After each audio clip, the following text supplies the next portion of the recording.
Praise the Lord. இன்றைக்கான வேத வசனம் ஏசாயா 54:7.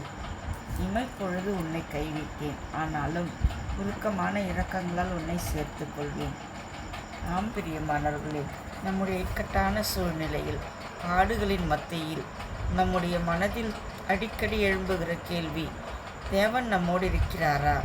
நம்மை பார்த்து கொண்டிருக்கிறாரா? நம்முடைய வேதனைகள் அவருக்கு புரியுமா? நம்மை ஒருவேளை கைவிட்டு விட்டாரோ என்றெல்லாம் நம்முடைய மனதில் கேள்விகள் எழுப்புகிறது. ஆனால் வேதம் என்ன சொல்கிறது? நம்முடைய தேவன் ஏதாவது ஒரு காரணத்திற்காக நம்மை இமைப்பொழுது கைவிட்டிருந்தாலும், நாம் கஷ்டப்பட்டு கண்ணீர் விட்டு கதறி அழும்பொழுது நாம் வேதனைப்படுவதை பார்த்து அவருடைய மகா பெரிய இரக்கங்களால் நம்மை தேடி வந்து நம்மை தேற்றி நம்மை அணைத்து கொள்கிறார். ஏனென்றால் வேதம் சொல்கிறது, அவருடைய இரக்கங்களுக்கு முடிவில்லை என்று.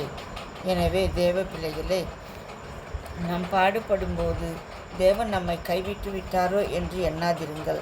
அவர் இமைப்பொழுது நம்மை கைவிட்டாலும் அவருடைய உருக்கமான இரக்கங்களால் நம்மை சேர்த்து கொள்ளுகிற தேவன்.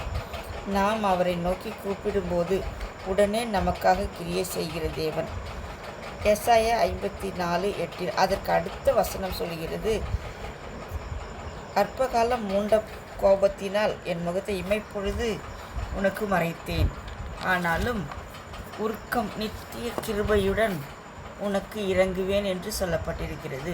எனவே தேவ பிள்ளைகளே, துன்ப நேரத்தில் தேவனையே நோக்கி கூப்பிடுங்கள். அவருடைய இரக்கங்களுக்கு முடிவில்லை. அவருடைய கிருபை அளவிட முடியாதது. அவர் தம்முடைய நித்திய கிருபையினால் நமக்கு இறங்குவார். உருக்கமான இரக்கங்களால் நம்மை தம்மண்டை சேர்த்து கொள்வார். நம்மை கண்டிப்பாக நமக்காக அற்புதம் செய்து நம்முடைய தேவைகளை சந்திப்பார். நம்முடைய துன்பத்திலிருந்து விடுதலையாக்கி நம்மை மகிழ செய்வார். ஏனென்றால் அவருடைய இரக்கங்களுக்கும் முடிவில்லை என்று வேதம் சொல்கிறது. அவர் நேற்றும் இன்றும் என்றும் மாறாதவர். அவரை விசுவாசித்து அவருடைய கரத்திலிருந்து அற்புதங்களை பெற்றுக்கொள்வோம். ஆமீன். அல்லேலூயா.